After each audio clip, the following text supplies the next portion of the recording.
Weird stuff with the feed right now. I apologize. The program that I used for going live said that it wasn't live. Hopefully you guys can hear me out there. If you can, leave a note in the chat if you guys are there. But I wanted to talk today about the proportion shapes. Hopefully you guys can hear me well. Got the microphone. So proportion shapes. So people have been on my Van Dyke Z YouTube video that I posted a while back, and they have a kind of a hard time understanding what's going on. So I thought it'd be kind of cool to take an alla prima painting by John Singer Sargent right here, and I'll do the Z, and then I'll do a sketch based on that. I did one earlier, but I think it was of a Rembrandt, and I think what's really great about this piece is that it really simplifies the what we're going to see, because it's an alla prima. It's very blocky, very easy to understand the lights and dark shapes, versus the Rembrandt, which was a little bit more complex and a little bit more subtle. So this we'll be able to do it pretty easily. And I'm going to mark everything out in red so that everyone can definitely see what's going on here. Okay, cool. Hey, BA, how's it going? Hey, Rick. Good to see you guys. Hopefully the audio is okay. I don't know if it's a little bit echoey in here. I apologize. I had a big painting on the wall that I took out for a collector had come over to visit and for a commission, and I was photographing her and had to move this big painting out of here. And I think that the space is a little echoey. Awesome. So if you guys can see, check it out. Got a brand new hat here. Support living artists. So I started producing some merch for the channel, and it's a great way to support if you guys are interested. Support living artists. I did a whole bunch of different artists that I enjoy. Embroidery. It took a while to get. I think probably over a month after I ordered it. So have patience. And but I think they're pretty cool. It actually, Sanya haircut, has my name on the back. It's kind of neat. Won't be wearing it out of the house, but I'll be wearing it on the YouTube channel. Oh, thanks. Oh, I love the guitars. Yeah, I love guitar. Actually, getting into the guitar channels on YouTube and meeting some of my favorite YouTubers is kind of what made me want to start up this YouTube channel, because I see the communities that they've built for their learning platforms that they do on guitar channels, and I thought it'd be cool to kind of try to do the same thing as an artist, as a painter, a visual artist. So awesome, guys. Feel free to ask any questions along the way. I'm gonna repost this as a video versus a live. I think that it gets more attention as a video versus a live. I'm trying to learn the whole YouTube thing. And so I'm going to start with this guy. So enough of me on the camera here. Cool. So a lot of people have been asking me questions about this Van Dyke Z thing on the internet and everything. And I wanted to kind of explain it one last time really quick. Well, maybe not one last time. I've been doing it, and every time I do a video, I try to explain it. So if we have our portrait, the thing that I'm looking for when I draw, well, you know what, first, let me talk about the CAM method first. So what CAM method is CAM starts for compose, anchor, and then measure out, right? Just 3 easy steps that I use when I do a drawing. And I'm gonna just kind of start in here. So I have my paper platform here that I have. The paper that I use is my layer 2. It's a textured paper, and it's available on the Patreon page. I think I also posted it on here as well in the comments or community links that I can make posts. And from there, you guys can download that, put that as a layer so you get like a texture to the paper. I also use the Derwent pencil right here, and my eraser is also the Derwent right here, just to give you guys kind of the tools that I use to make it look a little bit more like a traditional drawing. Hey, Uda. Oh, right on. Yeah, so 2 things with the Van Dyke Z is that people think that the Z, you just draw a Z and it fits, but it's about measuring the spaces in between the different parts of the Z. Let me bring me up here so that you guys can see. I'm making these hand gestures like this as I'm talking, and you guys can't see that. Just learning how to use this YouTube thing. Okay, cool. So my first idea, or my first concept within drawing, is I go with my pencil here and just go, we'll do like 70%. Compose, right? So what's the top of the head? Where's the bottom of the chin? How's it going to sit? onto the paper. So again, that CAM method is the first thing is compose. So imagining what the drawing, my sketch of this John Singer Sargent will look like next to it. And I want to get the proportions kind of similar, and I'm going to use these certain shapes to get those proportions. Hey Raynola, how's it going?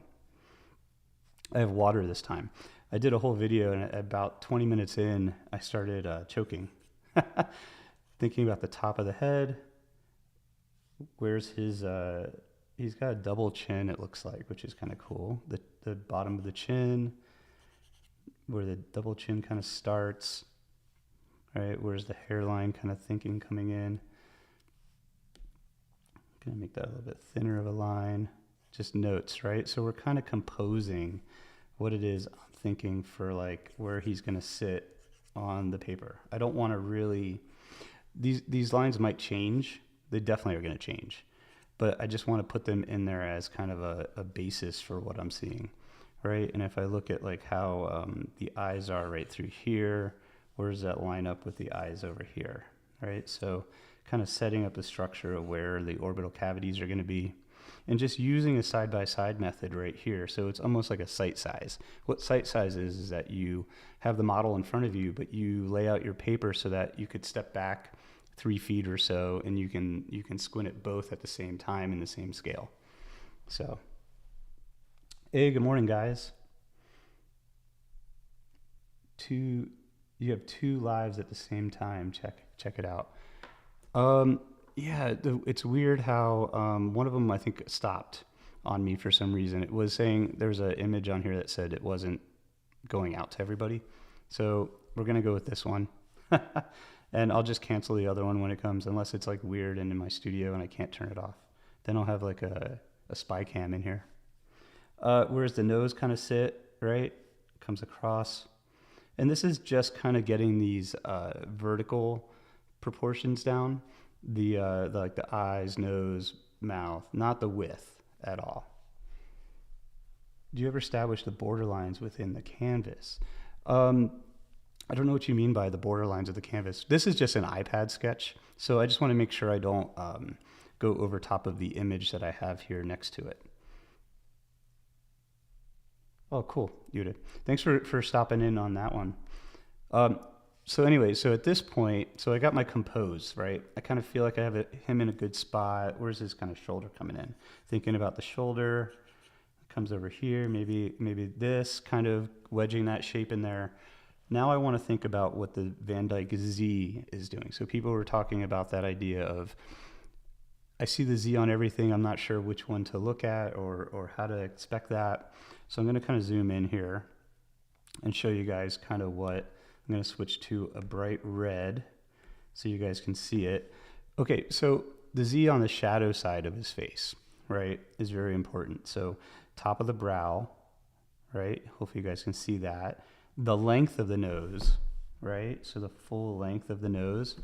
And then I start with the shadow shape, right? So the shadow shape's right there, putting an arrow in, and it comes all the way across. That's the plane where it turns into the shadow, right? The underplane of the nose. I had said that before, and people were a little confused by what the underplane of the nose is. So that's the part where the shadow turns, or the light turns into the shadow, is the underplane. So think of that as having the depth within the painting. The nose is coming forward, the underplane is going into the picture plane, into the picture. And so we have our Z right here, right? See, now what's important about this is that you don't just draw a Z and make everything fit, is I'm trying to measure out what this shape is right here, what that distance is.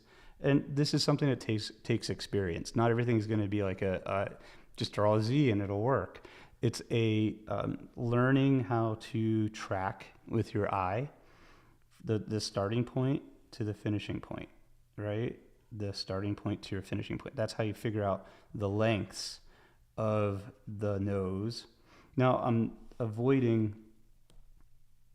to take this out. I'm avoiding all the bumps and everything on the nose, right? So in here, we have this, this, this, and that. I'm not worried about that at all, the subtleties. within the nose. I'm thinking of just keeping it simple to the length. Okay? Exactly where the brow you place the line. It's at the top of the brow. So just like I was talking about with the underplane of the nose, the brow ridge has an underplane of the brow ridge, right? So as I come in here, I can show you guys. So we know that shadow shape, oops. I'm gonna do a new layer here. So within shadow shapes of the eyes, right? These are shadow shapes to simplify. So the brow ridge starts right there, end of the head, right? That's where his hairline meets, to the point where the nose shadow comes in. The shadow of the nose pulls down and over, right? So I do the underplane all the way to here, to the underplane of the wing of the nostril. That's what these are. Does that make sense? It follows the angle of the brow, but it's also finding the distance of it. So within painting, we want to keep things very simple when we start. We want to think about the length of something. Either we get that correct or it's incorrect, and we ask ourselves that question: is this too long or too short? And then we can adjust based on what our eye sees and how we compare with other areas, as well as if this angle is slightly more tilted, slightly more down, up, or whatever. So we can make those adjustments as we go. And that's the thing, is we always want to be hard on ourselves to see those angles and shapes. You guys like this mug? My wife got it for me. She wants to know that she thinks I'm handsome. I'm already starting to lose my voice. I apologize, guys. Feel free to ask any questions, though. I love it. Would you imagine there's leeway on what points you use as Z? Totally, Rick. Yes. This is kind of a rule of thumb. It gives you something to look at in the very beginning of our sketch to be able to replicate. And I'm going to kind of show you guys. I'm going to take off that layer, and I'm going to go, unfortunately, I have this layer has my drawing on it. So I'm going to actually, well, you know what? I'm going to erase away a little bit of the arrows here, just so you guys can, I want to keep this structure on the model, quote unquote model here, but be able to see a little bit more of his face when I do the drawing. And so we go to our model now. I'm going to use red to kind of show you guys what I'm thinking here, right? Any other quick questions? You know, I am not a huge fan of the Riley method or the Loomis method. Actually, I like Loomis, but I'm not a fan of the Riley. I got them confused for a second. I apologize. So thinking of, we're on our side of our thing right here. So gesturally, I'm going to use a bright red so that people can see it. I think that was a crit of the last couple of these drawing iPad workshop videos. Side of the face, right? What's the length here? And I'm looking at the length that I already have on this side. Right? So where does that come down to? About here. Right? So that looks okay. Now from there, I can kind of jump out. What's this eye right here? Where's the other eye? So there's an interesting thing, is that his brow goes down and then up, right? So the brows are not in line with one another at all. This brow on this side is low, this brow is higher, right? And that's what that helps me to see by doing that Van Dyke Z. By knowing where the brow ridge is on my drawing and then checking the model, I can see that this goes up higher and also comes down. And so it's comparing those two pieces together. I hope you start to feel better, Rick. Hey, Rob, how's it going? So from there, so we have that idea. So the CAM method again that we were talking about, this idea. So we composed, right? I might even just leave this sketch in red. That'll be fun, so people can definitely see these proportional shapes. Now from here, I want to get the entire eyebrow, eye ridge, orbital cavities kind of in. And what's really great about, again, the Sargent is super, super simplified, right? So we can get in what's dark pretty easily here. I'm just going to kind of shade it in lightly.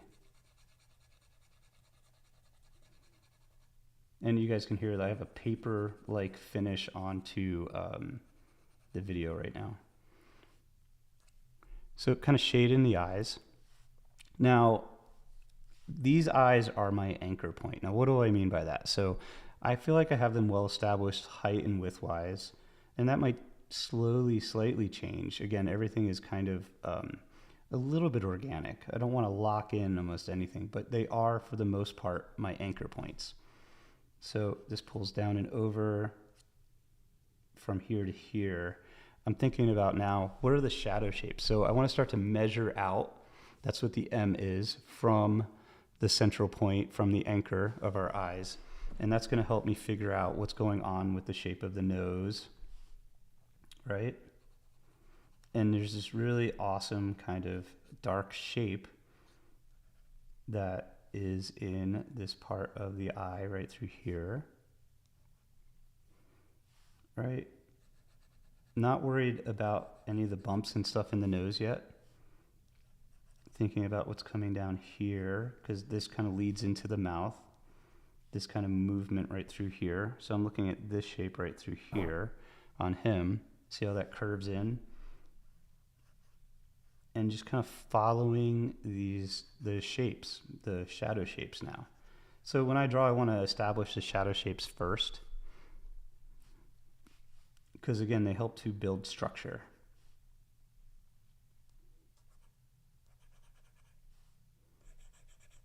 What's going on here?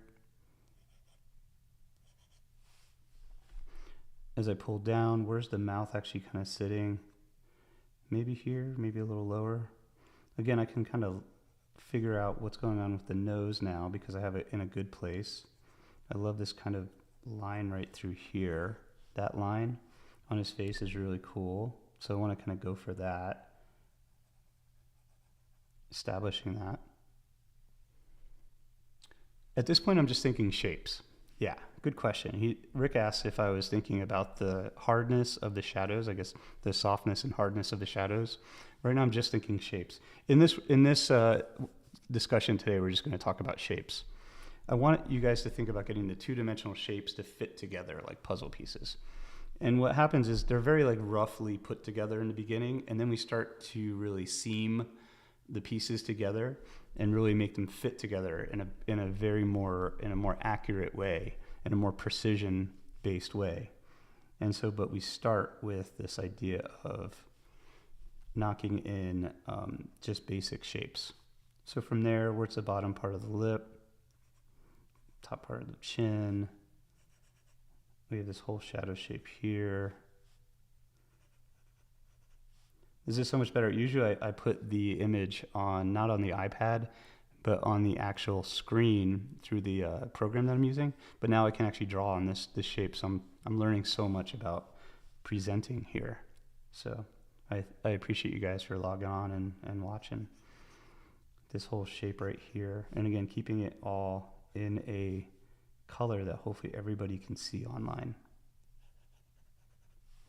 Definitely, if you guys think I can do something better on here, tell me via the comments. I really appreciate it. Thinking about what's going on with the width here. Thinking about what this my thought process right now, what is this entire shape doing? Right? I can just trace it over it. It's kind of cool. So now actually that kind of gives me this idea of, does my shape, there's this little dark here added to it, look like that shape as we squint back and forth? So that totally comes up like this, over. I can see where my shape is off. Comparing the two now. The idea is to keep it as simple as possible, right? For as long as possible.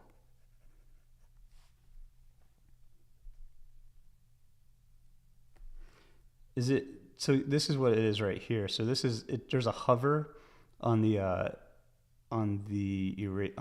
what do you call it, the cursor, I guess. Hopefully you guys can see that right there. So I have the hover on. Awesome. Yeah, people were saying before, I think when the drawings are smaller, it's hard to see on your phone. even because the hover, oops, I hit my screen. The hover changes based on the angle that this angle right here, if you look at the very top, is very small, whereas this angle gets really fat. And so I think I need to point out things fat and then use the cursor when I want to do a short line. I don't know.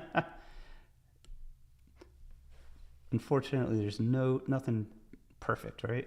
So I'm going to come in here and just, again, think about what's up with this shape, what's up with the hairline, comes up and over. Again, this is such a great thing to work on, this painting by John Singer Sargent, because he's already simplified so much. And I'm just going to fill in my shape. Again, keeping it super, super simple. The orbital cavity, I'm just going to fill in the whole orbital cavity. And although we are still on the same layer. Thanks, BA.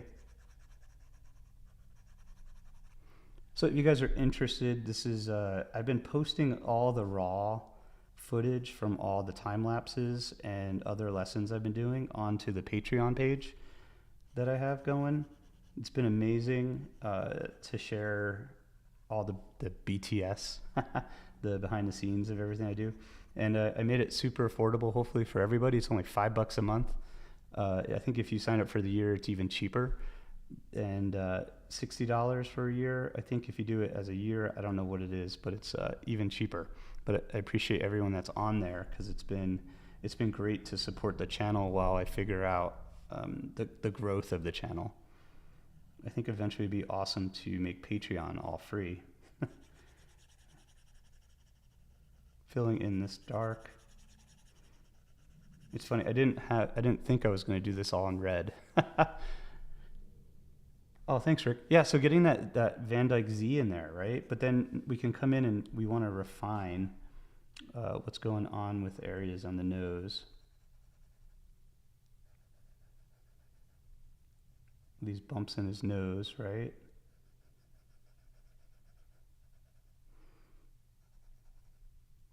So just because we lock in our orbital cavity, it doesn't mean we can't adjust the shape of it, right? If I feel like it comes in here, I can sneak in here just to get like a little bit of the notation of the eye.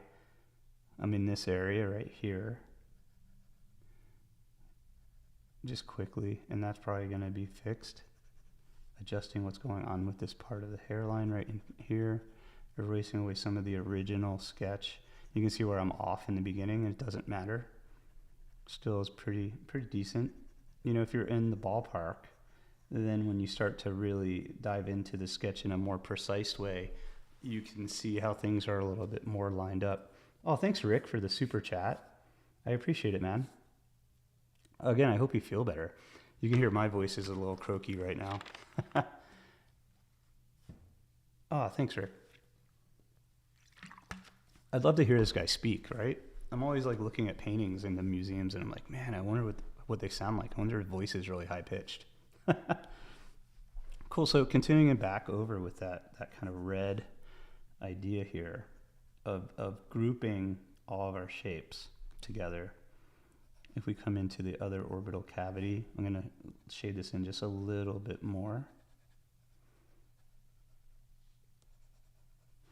And then, so we have this kind of anchor shape to the right side of his face. Now, there's a thing that happens. I'm right-handed, and so when I draw, even on the iPad, I still tend to draw from the right to the left.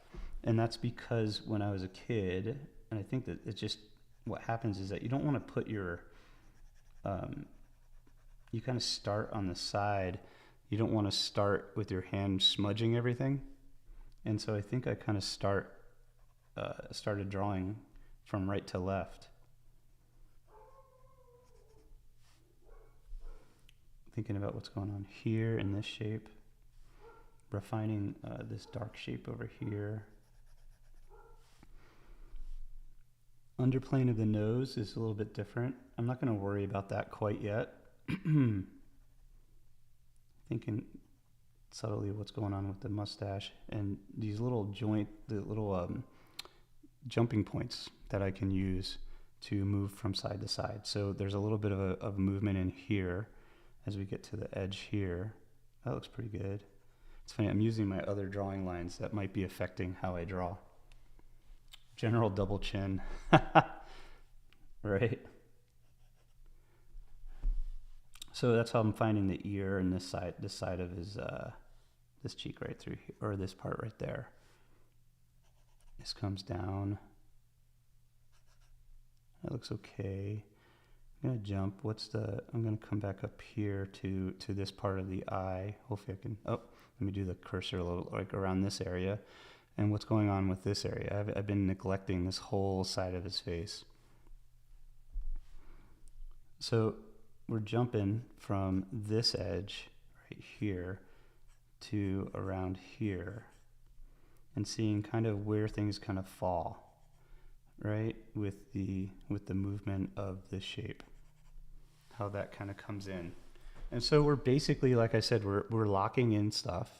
Might be right, might be kind of off or whatever, but we're going to kind of build it up. I'm gonna like fill in this area real quick over here on the, just to get as simplified as possible based on the shapes that we see. Awesome, guys. So, and then starting again, I was like, where was my thought process? This part of the eye, gonna hover right through here, jump over to this side. Where's the ear fall, right? So if we draw a line from there, I'm gonna get rid of that. I'm gonna make it, I'm thinking top of the ear, I'm gonna go on this guy, top of the ear to the eye, right? So you guys can see that. That's what I'm kind of thinking right now. So it kind of lines up with the top of the brow ridge, right? So that's where the ear is gonna be kind of. There's like a mid-tone kind of space in between here, right through here. Oops, my pencil dipped low, like right through there. Hey, Sovereign Ruler, how's it going? So I'm concerned with this space, finding out what's going on with that shape, right? And so I look and I'm like, okay, well that's like, I can even kind of mimic that triangle shape. Right there, it's a pizza slice, right? So the pizza slice, it's coming in here. Gonna erase that out. CC or too soon.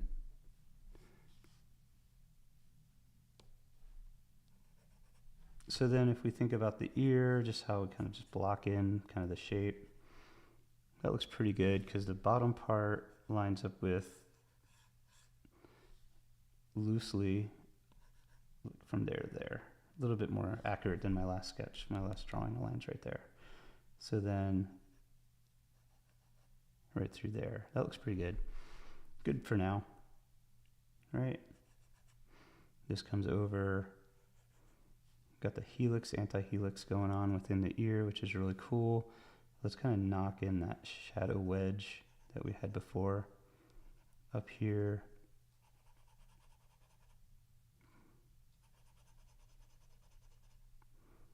And we kind of lose that edge into the shape of the dark. So we can kind of do that here, which is kind of neat. He's got this kind of wedge of light passing through. I'm over at the top part of his head right through here, thinking about what's going on.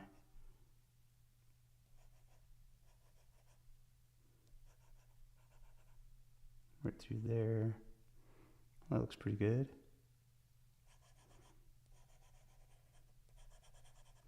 And again, simplify. I'm going to come in and just simplify all the red that's kind of on this side here, because we're kind of losing those edges.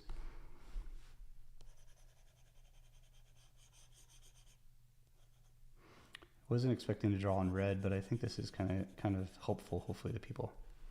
So then, seeing how we got that, let's get in the collar Not worried about the forehead quite yet, but what's really interesting is that we have these lines here, right, on him that we can kind of come in and use as markers as well as shapes as well within there. Hey Susan, how's it going?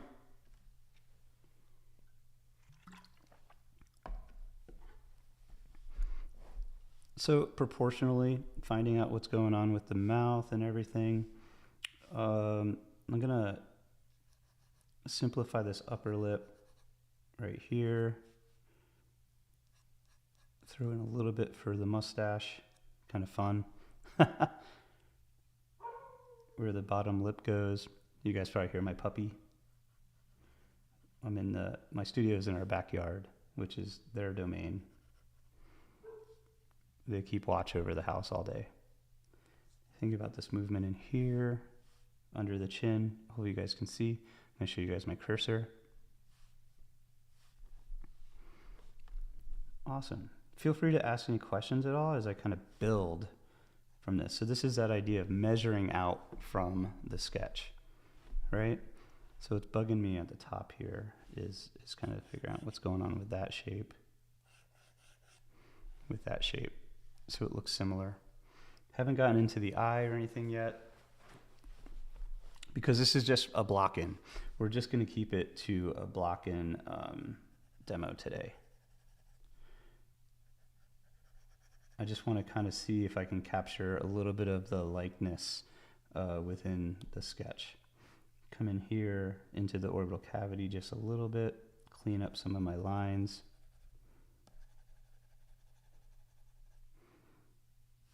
Cool. And start to build out that collar like I was talking about before. So the collar has this kind of vibe like this.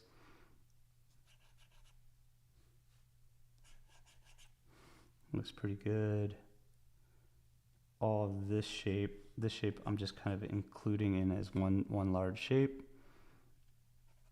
The collar here kind of comes out further than I have it. Yeah. And then over a little bit more over. Hey Jam, how's it going? Hong Kong? Wow, that'd be amazing. I want to visit Hong Kong someday. Great painting in the studio with you. Oh, cool. On the big TV. That's super cool.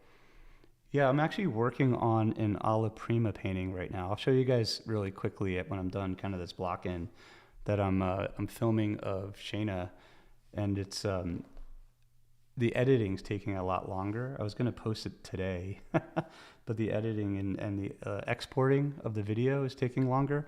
So I thought it'd be fun to just do a quick live helping people out with these proportion shapes, because there's been some confusion and such with the shapes from the Van Dyke Z, talking about that shape and kind of how I go about the shapes that I'm looking for when I'm simplifying the portrait. This shape right through here comes down and over.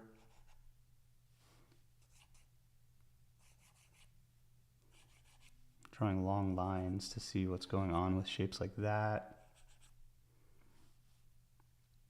There's kind of a thrust down here. Even here, I might actually even make I'm going to come in now and punctuate some of the shapes. Hey Andrea, how's it going? Punctuate some of these shapes with an even darker dark. Maybe I'll even use, maybe I'll go back to black over top of the red, and we'll do it as a different, I'll kind of clean up some of these shapes to kind of show you guys. So we'll do a different layer over the red, and I'll come in and start to shape out the shadow shapes here a little bit better to show you guys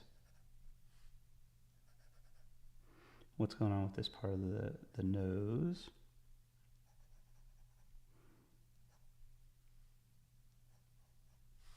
As it comes over the shape, and now I'm squinting just to see the dark shapes of what's coming in.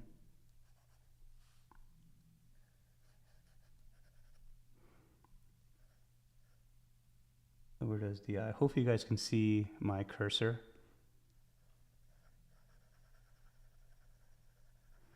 The eye is kind of nestled into that shape right there. And I'm just kind of simplifying this whole shape. Simplifying.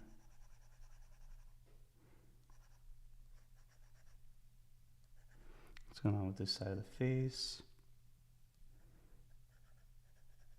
That kind of comes in like that. Just kind of tracing over what I already have, but using, like going into it, just looking a little bit more subtle at the subtlety here.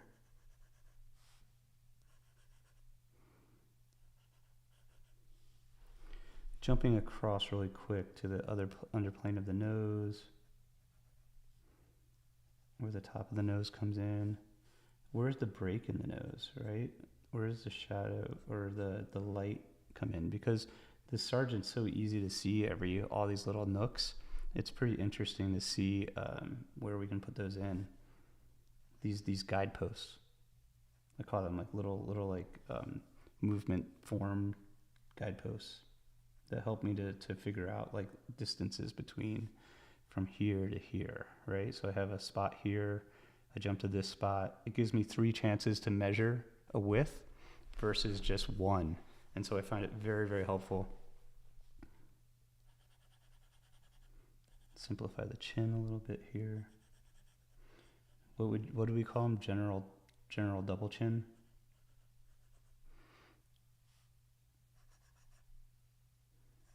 This guy is probably like a war hero fighting against fascism.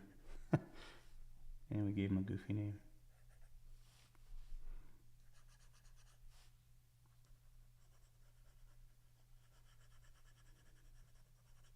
The red is so aggressive, right? Thanks, Rick. I think that, so Rick says that he tends to jump around the proportions and to volume, to light. Hard for me to stay disciplined. I think having a kind of a mindset of being disciplined is super helpful. I tend to try to, I hate the idea of systems, but I like the idea of having a methodology to kind of keep me in place, because I'm kind of the same way.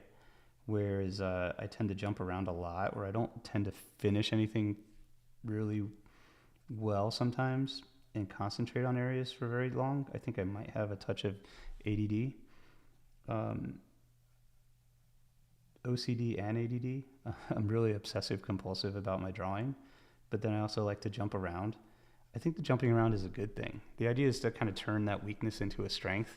And so as long as you can kind of stay confined in a place where you're composing, right?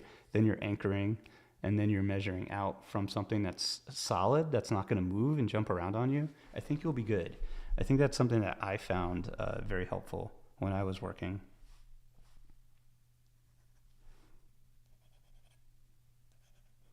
It is hard to stay disciplined though, especially with painting is so much fun, and it's something that you don't want to be disciplined in sometimes, and you don't have to be, you know. It's also, don't put pressure on yourself at all, and do lots and lots of drawings. I love this ear shape right through here. Simplify.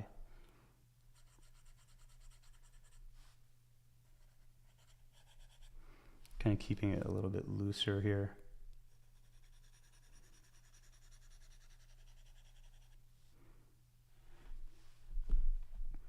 This part of his hair in here.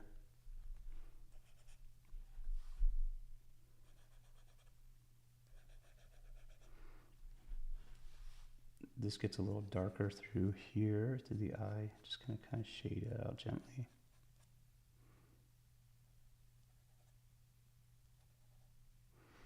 And then thinking about, I love this kind of shape in here, right? So what's the rhythm of how the form is coming? It's kind of neat.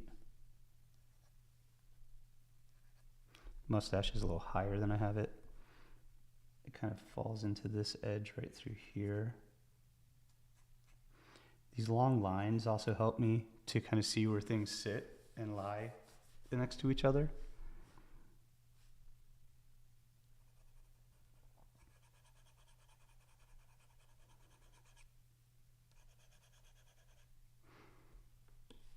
Cool. Any other questions?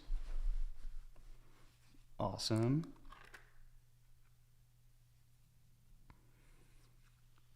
I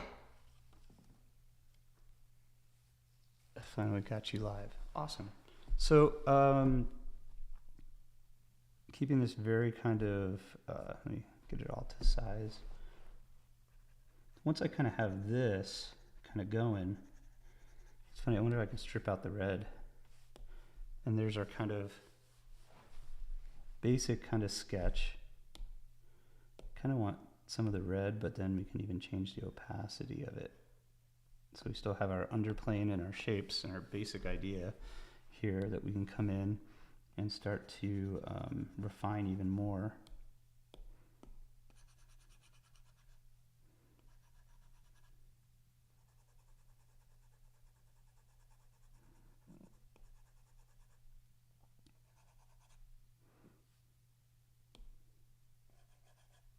If we want to start getting into some of the halftones and structures and everything. If I'm thinking,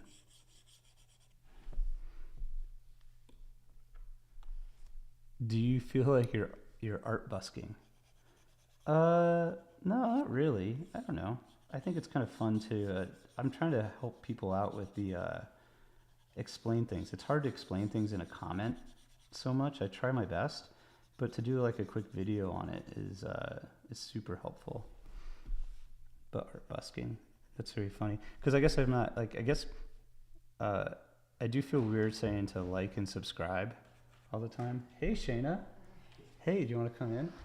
We have a guest. So we're live right now. Hi, gorgeous. I love you. Oh, I love you too. Do you need any coffee? Are you good? I think I got really cold coffee here. Can I get it for you? No, I think I'm all right. Thanks, babe. I'm doing a really bad sketch. That looks great. You're so good. You're sweet. Thanks, babe. You're so supportive. I love you. Have fun. Love you, gorgeous. Thanks. So, my wife visiting, that was fun.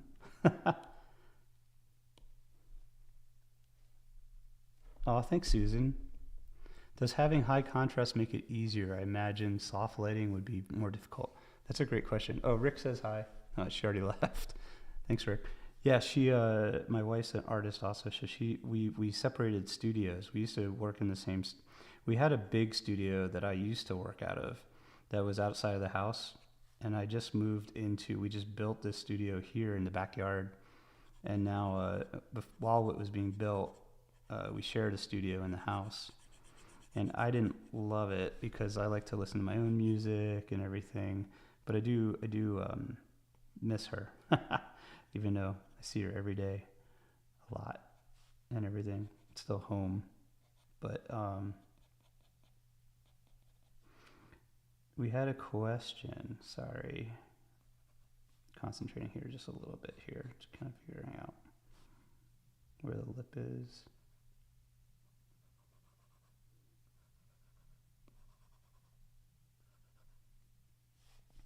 This whole side of the face gets shadowed.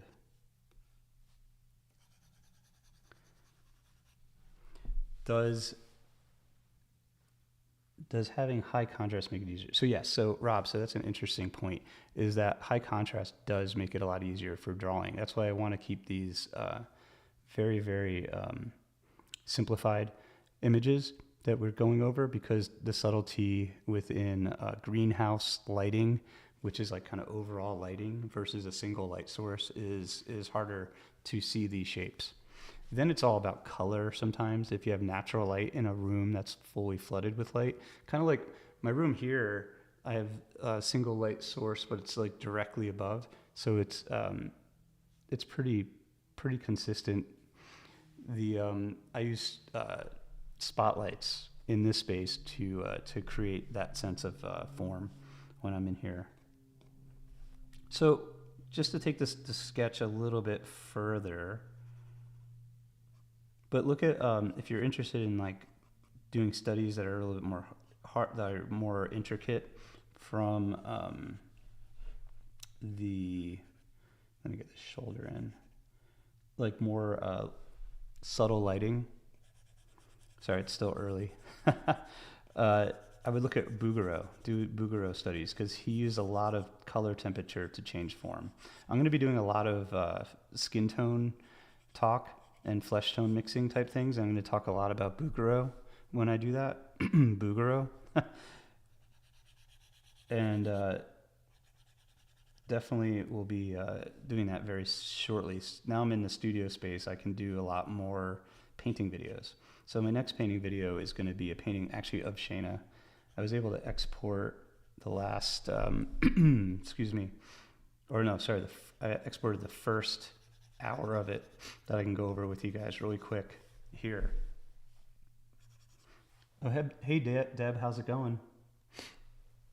Good to see you on here. Oh, thanks, Deb. Deb, I think you're a member of the Patreon, right? If I remember. The Patreon folks are amazing.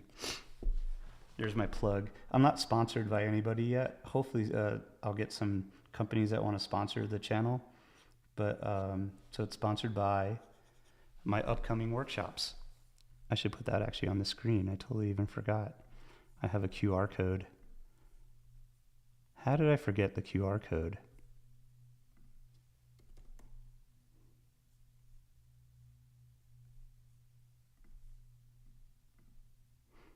It's giant.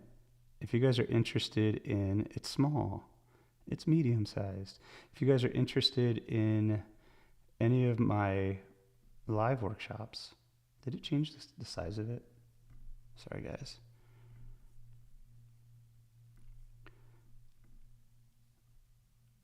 I have friends that are amazing guitar players that teach, and they have been doing YouTube for like 3 or 4 years, perfecting all this stuff. And I'm just figuring out how to do it now. Thanks, guys. If you scan that, that'll have all my workshops. It has a link to the Patreon, and it's awesome. So really quick though, this is going to be the best stage right now for the sketch. Is I'm going to cover the whole thing and then start to pick out the lights. Right. So I thought I was going to do just the shadow shapes and patterns, which I kind of went through with you guys. Again, if you have any questions, feel free to leave them in the comments or ask them here live. But I'm going to knock a value over the whole piece soon. For this, I would use, I kind of blur everything as I work. I usually work on tone paper when I'm in my studio. So I'm just going to come in here and lightly erase away a little bit of some of these lines, just to clean up some of the stuff.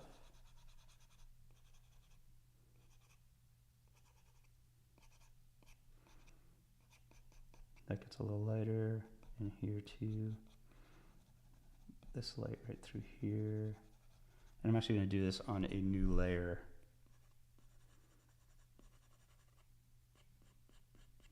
Two Chins McGee over here.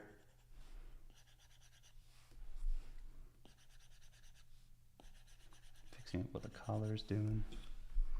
This is kind of fun. I always come into these classes with the intention of like, I'm going to spend a half hour sketching just the basics. And then I kind of go in and I'm like, oh, that's pretty cool. Or that's cool. I can make that better. Where's this come? This whole shape right in here is a little bit, there's a halftone shape through here. Thinking about the halftones now. The bridges between the light and the dark.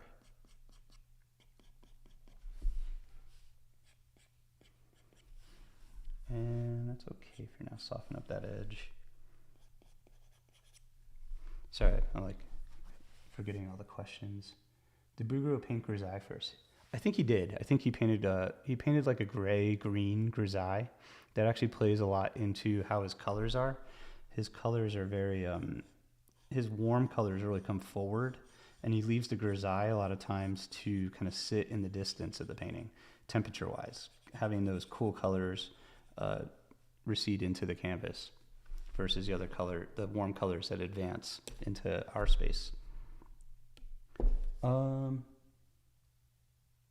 Jimmy and Rosalind Carter stayed separate in their house all day until dinner time. He said to save their marriage. Oh, that's really cool. I mean, they definitely, that's couple goals right there. I think Shay and I have a pretty healthy relationship, I think, hopefully.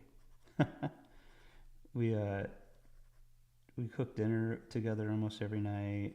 Yeah, the only time we're not together is if I have to travel for something, or she has to travel somewhere, which kind of is horrible. We're teaching in Scottsdale, Arizona, coming up in March, actually March 6th, I think in like a week and a half. And it's my class is, we're teaching separately. My class is after her class. And so she's actually leaving me in Scottsdale. I'm flying in early to hang out with her during her class. And then she is going to fly home and I'm going to drive back. It's only 7 hours away. And so that's going to be not as fun. But going in early is fun. We love Scottsdale because there's a karaoke place that we always go to. It's during spring training when we teach, so it's kind of a cool vibe. I'm just shoring up some of these shapes a little bit here. So for the most part, like when we're in Italy, we're teaching together. For the most part, we try to teach together.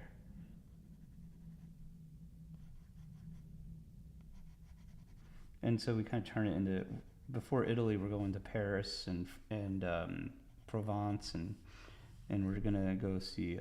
We're going to the, what do they call it? The Blue Coast, I guess, in France, the French Riviera.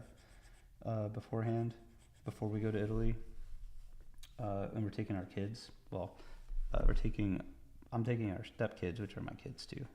Unfortunately, my son can't go because he's still in college, I think at the time, or had just gotten back. He needs some chill time. Hey, Renee, how's it going?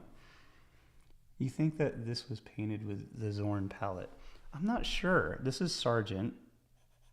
So, I got to study the Zorn palette because I see so many videos on the Zorn palette here on YouTube. So I want to kind of weigh in on that. But I'll research that. It definitely looks pretty simplified, the palette. 7 hours drive is nothing to Americans. That's funny. Yeah, it's we teach a student privately in Telluride, Colorado, and that drives 5.5 hours, and it's almost like easy now for us to just hop in the car and drive into the mountains. Okay, so I'm gonna take this now. What I'm gonna do to kind of unify everything is I'm gonna do a unifying wash over the entire sketch on a new layer, and it's kind of cool to see what we get with the proportions. Look pretty solid. I feel like now if I get rid of that, now I look at this, I'm like, okay, well this can be. Oops, I'm gonna do eraser here. This can be a little bit better right there. This can come over. This side of the face can dip over just a little bit more. So many tools that we can use to be more proficient at sketching, right? The one thing that I think that we should all do the most is just sketch more. The more you sketch, the better you're gonna get at it. I know it sounds like obvious. What's up with this shape right in here? Oh, I'm going to take my opacity down just a little bit, just to knock in this halftone. And what's cool is like these brush strokes that I see over here, I can use as those measuring points, right? Because I see that this comes up and over, hits up with this brushwork right here. This is all softer. Did you see Nathan's comment above possible sponsorship? Oh, Nathan, how's it going? Sorry. Jack Richardson & Co. reached out to us. That'd be great. Yeah, I use a lot of Jack Richardson products, like the easels and everything. I used to have a Santa Fe Best forever. I actually, we knew Jack pretty well. Unfortunately, he passed away. Has it been 3 years now? I've been to Jack's house in Wisconsin with my family. My son played on his front yard, which was kind of cool. So yeah, every year my family, my dad was in the Air Force, and so and my dad was a really awesome guy and really smart, and he was actually building an airplane in our garage. And so they have a thing in Oshkosh, Wisconsin, every summer called the EAA convention, which is Experimental Aircrafts Association convention. And we would hop in the car from South Jersey, New Jersey, outside Philly, and drive there. And that was about maybe 19 hours drive. We'd drive over 2 days to get there, and we'd spend like a week or two in Oshkosh, Wisconsin. And we go to Appleton and Fond du Lac and all those surrounding areas when I was growing up. So that's kind of cool. Awesome. Thanks, Rob, for keeping... I should make you a monitor on these classes. I'd appreciate that. How are we doing on time? Oh, we're almost at an hour. I'm going to come in here and just do this quick, show you guys. I keep teasing it, right? So looking at proportions, I'm squinting, and they look pretty good. I'm going to come in and just glaze over the whole thing here. So just keep a even... Oh, I'm on the eraser. That's not good. I got to keep track. I'm talking too much. I'm on a new layer, layer 9, Derwent pencil.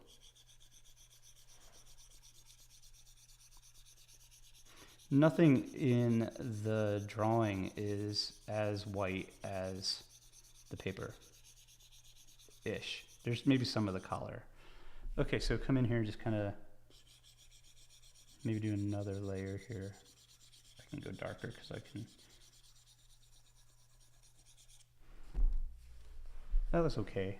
Usually I like to be a little cleaner on that, but that already you can see how it kind of pushes everything into the paper and gives us kind of that vibe of, you can squint now, it's a little bit easier to see.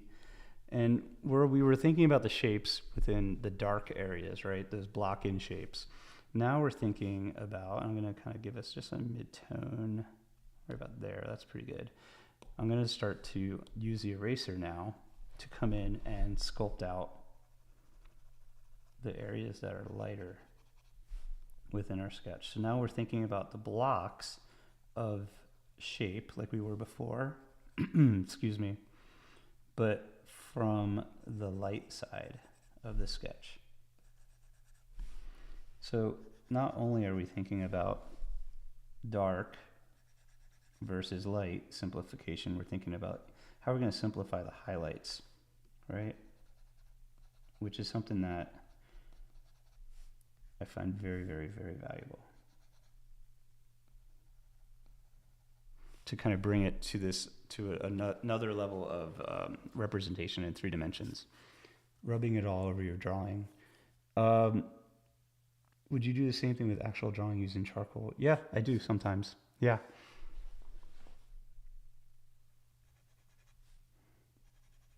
There's that chin in there. It's much easier here because it's not, my hands don't get dirty. Oh, I want to give a quick shout out to a friend of mine I was talking to on the phone yesterday. He's a mentor for me in my career, and one of my favorite painters when I was learning how to paint when I was in college, because I had a professor in college that gave me a couple of his photos of his work, like tear sheets of his work, postcards that he had collected. And it's a guy named John Nava, N-A-V-A. And I was talking to John the other day, or yesterday on the phone, and he's like, hey, I've been watching your YouTube videos, and I haven't talked to John. I think I even told John I was doing YouTube. I haven't talked to him in like a few months or so, maybe in a year. And it's kind of cool. He's like, that he was watching these. Anyway, John, if you're out there, man, I hope you're doing well. I hope you're painting along to YouTube videos, avoiding politics. A good distraction is art. And I miss you. hopefully we can hang out if I get out to California again. I was just out in LA recently, but I didn't have time to get up to visit you in Ojai. Next time, definitely. John's actually in my documentary film that I'm working on also. On the basically like people that have inspired me as social justice painters. So keeping it simplified, understanding the shapes. Let me get back to the questions. I apologize. Oh, that's cool. Hey, Eric, how's it going? Yeah, it'd be awesome if you could. They're coming into my class in 10 minutes. I'm not sure if it's going to be live, and I guess 10 minutes. I'm not sure if I'm going to be doing this in 10. I'm actually going to take the live down. I'm going to combine these two layers now. So it's kind of neat we can take off this layer, and this is kind of the structure of just the lights, very basic. What if you're painting an albino? I don't know. I guess I would just use this, I would just look for the same values, right? In fact, it'd probably just be like painting a cast. A white cast. Okay, so I'm going to take these, I'm going to merge down these layers here.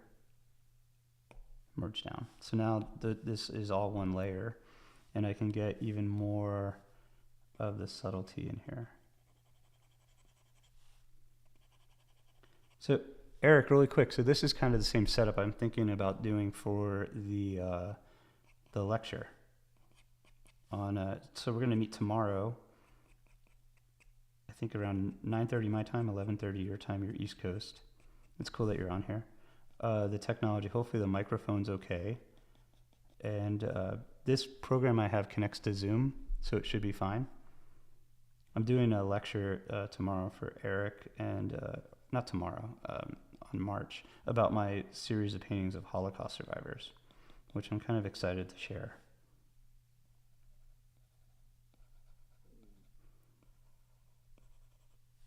This comes over. Think of just with the eraser right now. Let the people with no creativity handle politics. I love that.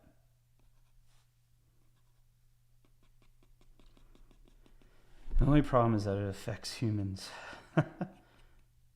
unfortunately. Just kind of scraping in gently, thinking about form a little bit here, over value. I didn't think I was going to do a full sketch. We were just going to do blocking, but I got kind of into this. This is kind of fun. Let's put the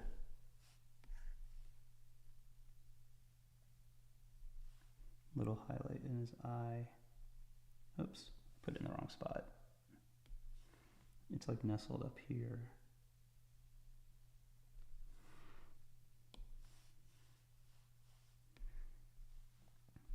And it's kind of neat. I can get really into the weeds here. Where's the iris? I'm sorry, yeah.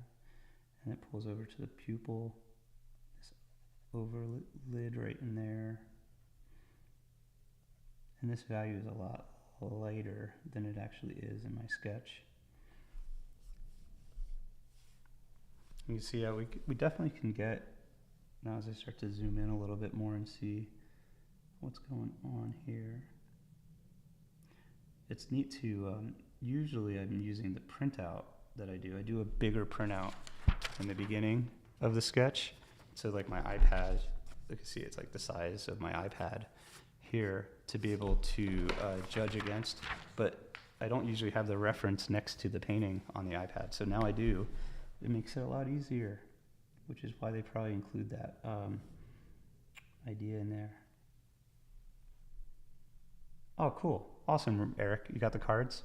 So I have these set of cards that Eric purchased of the survivors that I've been painting. I did a set of 10 cards that are available on the Big Cartel page. I feel like I'm hawking all this stuff. So they're saying I was like, am I like an art busker?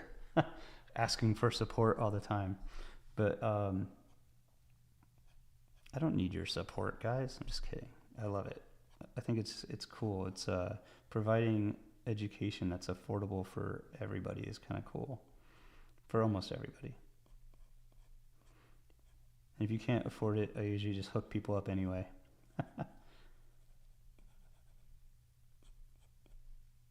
That edge gets a little softer. As we kind of squint at it now, they look kind of similar, I think. I might be a little bit off. I'm actually going to come in and do a very light, where some of the areas were very dark to kind of get those sense of values and structures. I'm going to go in with the eraser and just do a quick lightening of it, where I would probably take my eraser, mostly in this orbital cavity here, over the eye, and doing it kind of a light, quote unquote, glaze of light to soften some of these edges and everything.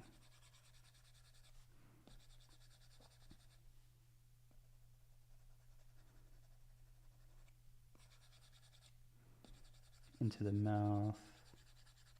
Even the chin is not as dark as what I have it. And I think the subtlety is really where we start to see where things become more lifelike. Even though this is based after a painting, I can see like through this part of the nose and here. This shape is too thick on this side. I'm on this side of the cheek, right here. And this shape cuts over just a little bit more. Show you guys. But the main, hopefully you guys can learn that, like the overall large shapes in the very beginning kind of set us up where we can get the subtlety. We're not going for the subtlety first. It's only after an hour of sketching that we're able to knock in some of these other areas in a more sophisticated way. In the beginning, it's kind of, we're blocking in things almost like with a large 2x4. I always use the analogy of portrait sculpting, well, actually modeling, if you want to get technical. Like I was able to work with sculptors when I was learning at the National Academy of Design. I had a grant to go study in Italy, and I went with two sculptors, and I learned so much about sculpting from them, where I actually got to sculpt and I was bad at it. And then when I got home, I took a portrait sculpture class with Barney Hodes at the Art Students League. It was awesome. He was so amazing.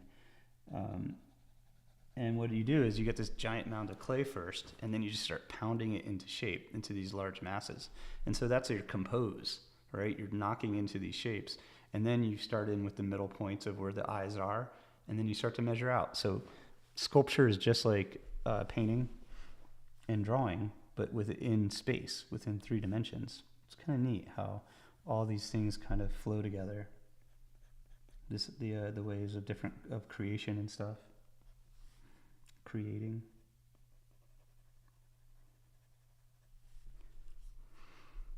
So starting to kind of meld things together here a little bit more. This gets a little darker through here. Again, very, very lightly.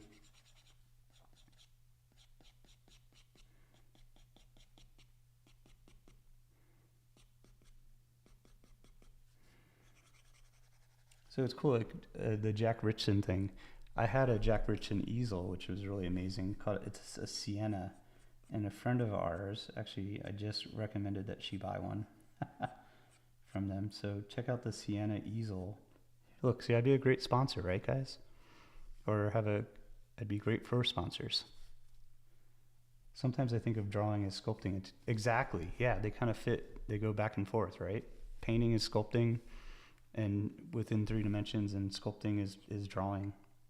Everything is just this idea of simplifying, like, questions that you ask yourself, right? Too long or too short, too light or too dark? Is this too warm or too cool?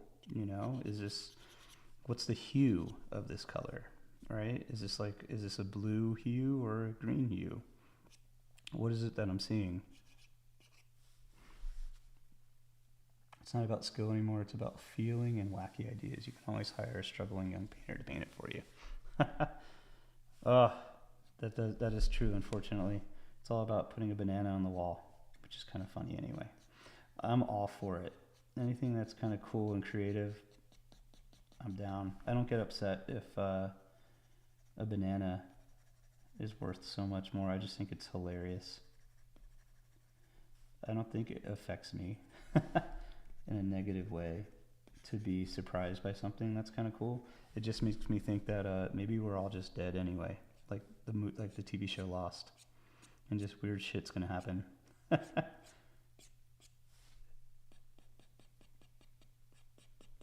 Did I just ruin the ending of the series Lost for everybody? Sorry. Right on, Nathan. How do I get a hold of you guys?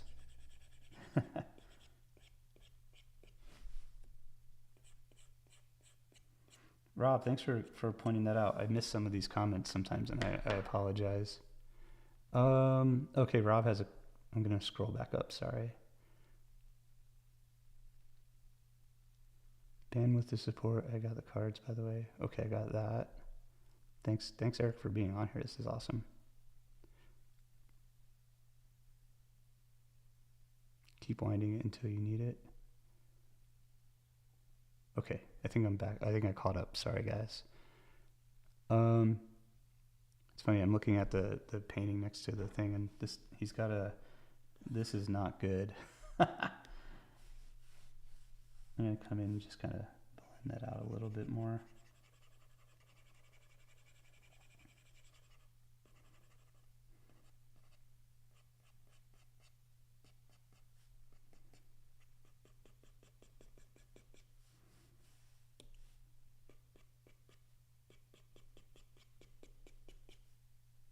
You can hear the paper. So I have a paper light surface on here. It's magnetic, right? So it's pretty awesome. I'll have a link in the description for where you guys can find it. I got it on Amazon. Oh, my iPad turned off. I got it on Amazon. It's pretty cool.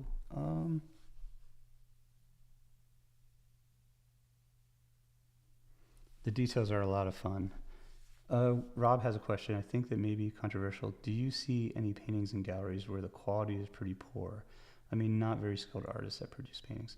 Yeah, I think it's sometimes I think the idea is really important, and the execution.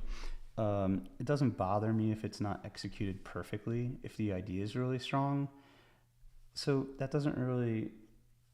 But I do. I mean, I used to look at art from only the technical aspect, and then I thought about what really got me into art, and I think I talked about this a little bit in that video of things I tell my younger self that I just made and posted last week, I think, was that this idea of, I remember walking through museums when I was like 15, 16 years old, or even 14, and just being in love with just art and seeing something on the wall that just moved me. It was just an arrangement of colors or shapes or textures or something. It was very irrational. And I think as I got older, I was looking at art in a very rational way where I wanted to learn from it, right? I wanted to become a better draftsman, better painter, all that stuff. And I think that kind of clouded my original purpose for being an artist, of just loving art. And so I've been trying to go back to that aspect. And I think I feel like if the idea is solid and it's there's no BS on it, and it's an authentic idea and a concept, I'm all for it. Even if the technical skill is different, you know what I mean? Because people have different intentions. Every human being is different. I become more accepting as I get older, more accepting in other people's work, less accepting in my own. And I didn't put this in the video, but I think that for me, I should do a top 10 list of artists that I love. And I think that the top of my list would be me. And is that controversial? It's that I see all these painters and I love everything that they do, but there's not, I wouldn't want to be them. Do you know what I mean? The artist I want to be and love the most, I want to love the most, is me. And I want to take all these ingredients from all these other artists and add that to like my stew of who I am as a painter. And so, sorry, I'm like drawing in the mouth here because it's like kind of awkward. And so that's the person is like, that's what I'm always trying to fight, is this kind of loving my own work, because I'm always very critical of it, So that's the artist I want to love or want to like the most, is me. So that would be an interesting. Maybe I'll do a video like that. You guys already know the answer. The top artist is, and maybe that's egotistical or whatever. But we're all on this one journey, and I love so many different types of art and artists. It's hard to pin down exactly one, and that by me saying that I'm the one that I want to be, that I want to love the most, is it's the easy way out. Right? I'm my favorite living artist. It's kind of funny. Everybody should be their favorite artist. This job is so we fight so hard for learning. We fight so hard for existing as an artist. Trying to make a living as an artist, or even have time to do it. It would suck if we end up hating ourselves as we do it, or not liking everything that we do, or not having, and that is the case for a lot of people, myself included. We always have to kind of think about, well, no, what are the successes that are going to give me a dopamine, that are going to make me want to charge forward and still stay with this gig, because it's hard. Anyway, awesome, guys. So just kind of diving into the small stuff now. I think I got a decent look. Maybe it looks like I have his teeth in the picture rather than not. So, oh shoot, I missed a whole bunch of comments. Oh yeah, no procrastination. Go out and paint. Go out and draw. Hopefully this will motivate you. Like, see what I'm doing, and I'm just like failing in a lot of areas here. And this could all go darker. And go do better.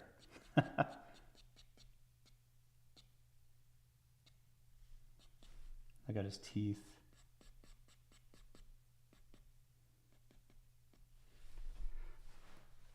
Awesome, guys. Great artist or articulate. I'm not sure which I would choose. Be your own algorithm. I love that. Name a painter you just can't like, no matter how hard you try. Maybe Damien Hirst. There we go. Because I just feel like there's not a lot of authenticity there. That was easy, right? Again, the no BS factor. But I'm sure he's a nice guy. This all gets darker. Awesome, guys. I'm going to hop off. I'm going to work on this alla prima. Oh, really quick. I'll show you guys that. That's really fun right now. So this guy's got a crazy look, doesn't he? I'm looking at it right now. So I'm going to switch over. I believe there's a huge difference in being self-aware, self-centered. I admire people who are able to love themselves, even the flaws. That's great. That's a great way to think about it. If I had a choice between being a great artist and being a great lover, I would take the great lover. Right on. Do both. I choose a file here. So this is kind of the first hour of me drawing the next alla prima video. So you get a little sneak peek of the setup here. So I'm going to draw Shana, thinking about the structures of the keystone of the shape and everything. Now, I got better. This isn't shaky like my last alla prima video, which definitely check out. All right, paint my friend Vanessa. This video is not shaky, but I'm using paper to paint on. It's a moleskin page that I gessoed, and it's a little bit waffly, so can't get it perfect every time. But I'm actually painting up against the wall this time, and a magnet wall, And I didn't have a maul stick when I first started because I found a way to get a maul stick up there, and I'm learning so much. I've been lucky that people have been watching. Getting these shapes in there, right? Just like we were talking about this last video. And just zoom ahead, thinking about the darks. Again, the shadow shapes under the nose.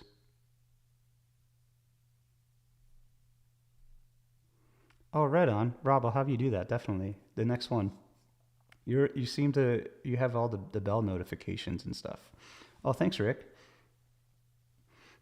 Yeah, the Vanessa video is a lot of fun. This one I think will be just as good. Different little head position, also at an angle, and different skin tones.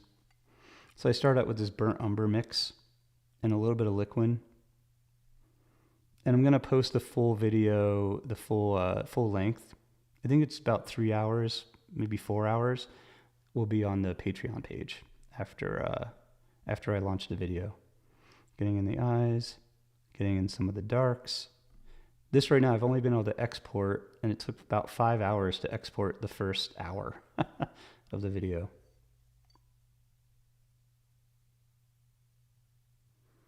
I clicked those 3 dots, but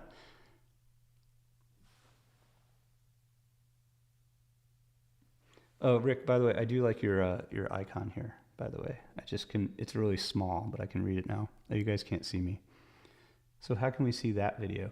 The video of, well, I'm going to have the full on Patreon. So it's like $5 a month. You get full access to everything. You can donate more. There's a high, which is 18 that you can donate. You can also donate $10. I have 3 tiers. But with a $5 tier, you get everything. And I think it's $60 a year if you find the content useful. So knocking in my darks, right? Using these brushes I found on Amazon that are pretty affordable.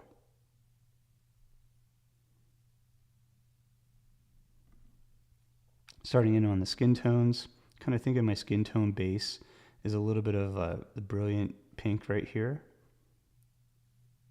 mixed in with a little bit of the brilliant yellow, extra pale.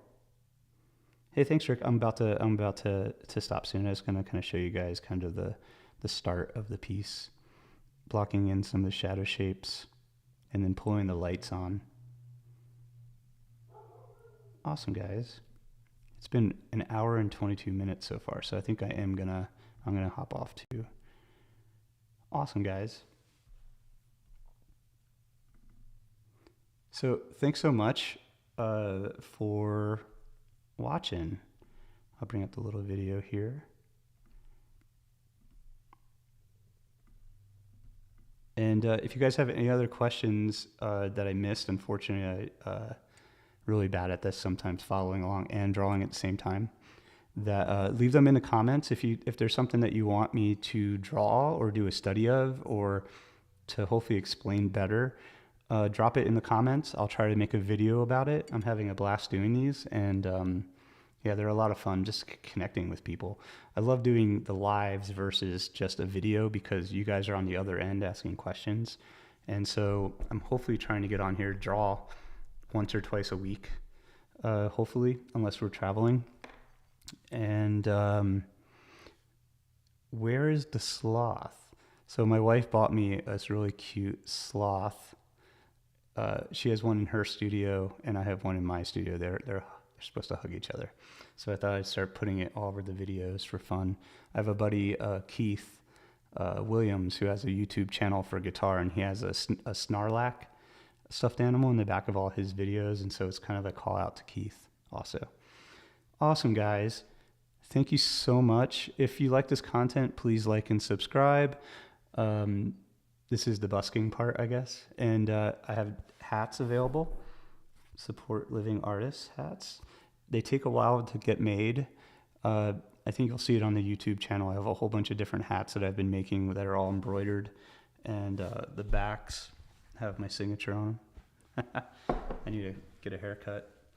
But yeah, so the hats help support the channel, and as well as the Patreon page, which I talked about. $5 a month, for a year. I think it's like $60.